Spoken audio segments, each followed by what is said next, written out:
today, and so thrilled to be able to swear in our new Secretary of Defense, and we are honored to have him. Now, before we do that, I have to say a few words of appreciation. First, of course, to the President of the United States for nominating a person who is respected and adored by the warfighters. This is a Secretary of Defense who will stand up for the men and women that we send overseas to fight our nation's wars. I think a lot of them feel that they haven't had somebody who's had their back. That will change because the President of the United States nominated this guy, and we are grateful to President Trump for doing so.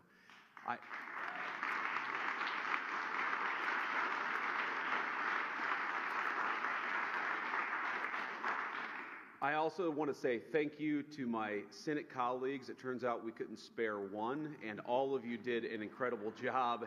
In particular, my dear friend Roger Wicker, thank you for shepherding Pete through the committee.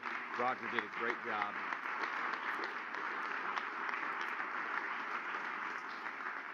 And in addition, all of the members of the Senate Armed Services Committee who I know gave Pete the vetting and the hearing that he deserved, and I'm glad that we all ultimately decided that the President's nominee for Secretary of Defense ought to be our actual Secretary of Defense, and we're here today. I'm going to say one final thing. If you look at what has separated President Trump from so many of the people who came before him, it is the view that, number one, we should be sparing in how we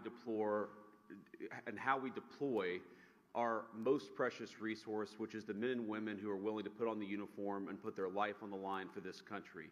We shouldn't send them everywhere, but two, when we do send them anywhere, we ought to empower them with the tools necessary to fight and win quickly and come home afterwards. And that is what sets this administration apart, and that's what Pete Hegseth represents.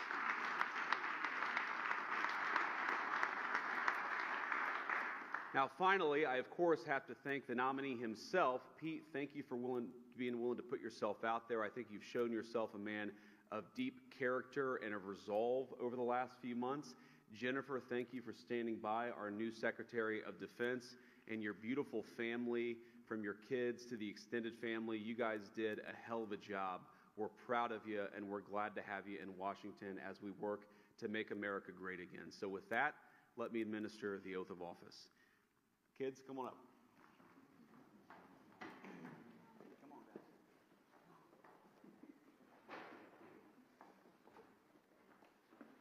All right, put your hand on the Bible, raise your right hand, and repeat after me.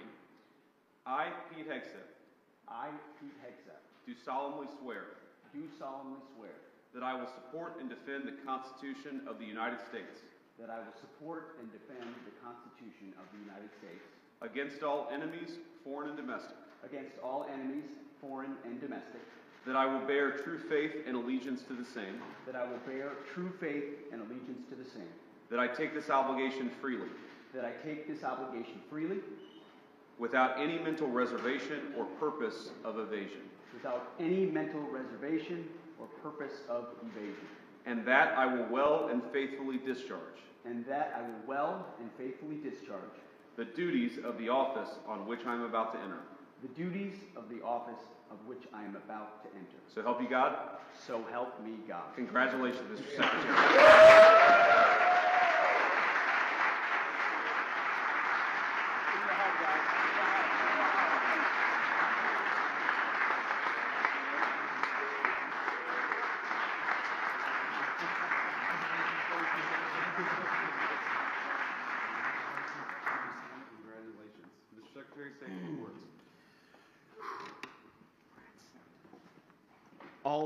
All praise and glory to God. His will be done, and we're grateful to be here. And as I said in my hearing, it was Jesus and Jenny. I would not be here without you, sweetheart. Thank you so much. I want to thank the President of the United States, our Commander-in-Chief, Donald Trump. We could not have a better Commander-in-Chief than him. It is the honor of a lifetime, sir, to serve under you. We look forward to having the backs of our troops and having your back in executing peace through strength, in putting America first, and in rebuilding our military.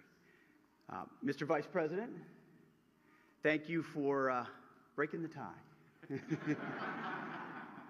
It's not the last time, or not the first time the headline reads, Junior Enlisted Marine bails out Junior Army Officer. And, some people were saying, well, 50-50, that's too tight.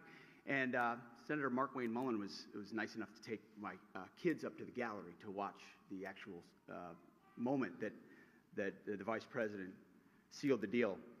And they came running in. They said, Dad, instead of being sad about 50-50, 51-50, they said, Dad, you won in overtime.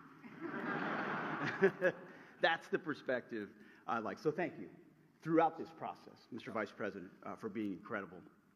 I also want to thank the chairman of the Senate Armed Services Committee. So many members of the Senate Armed Services Committee, we became fast friends in this process. The advice, the consent, the wisdom, the guidance. I look forward to working with all of you and other senators to ensure the Defense Department has what it needs, that our nation has what it needs, and that we're prepared to defend it in all moments. To my staff, amazing staff who were with us this entire process, I see so many of you through thick and thin. We used to look at the betting odds every once in a while on this. It was low at one point. Never do that. But we defied them. And there were so many folks on the inside and then allies on the outside who stood by us every single moment. And we are eternally grateful for that. And I want to thank the warfighters. I want to thank the men and women wearing the uniform. And I've said this before when I speak, and I mean it. Every time I stand at a podium and there's bright lights and cameras, the first thing that goes through my head are the guys that I served with on the battlefield. The men and the women who I lock shields with and put my life on the line with, who never get the spotlight, who never have the cameras, who people don't know what they did in dark and dangerous places. But I know. And at the Pentagon, we're going to remember and we're going to know. And we're going to think about those warriors with every single decision that we make. We will put America first. We will bring peace through strength. And the three principles I talked about are what we will bring to that Pentagon. Restore the warrior ethos in everything that we do. Rebuild our military. And reestablish deterrence.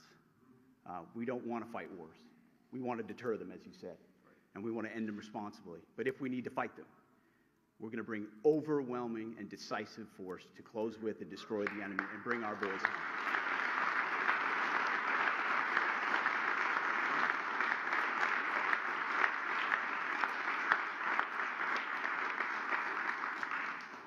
And to my other family that's here as well, who I love, it's the honor of a lifetime. And I would be remiss if I didn't note one person in this room who doesn't expect to be recognized, but Captain Araujo is here. He was my company commander on my first deployment in Guantanamo Bay.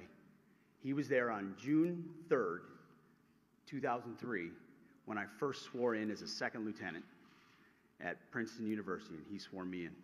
And I wanted to make sure he was here today with me as well. Thank you very much, sir.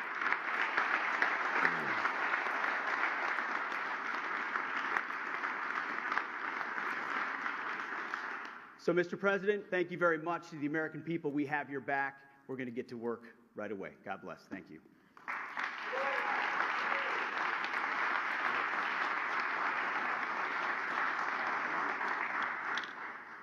All right, I guess that's it. Any questions?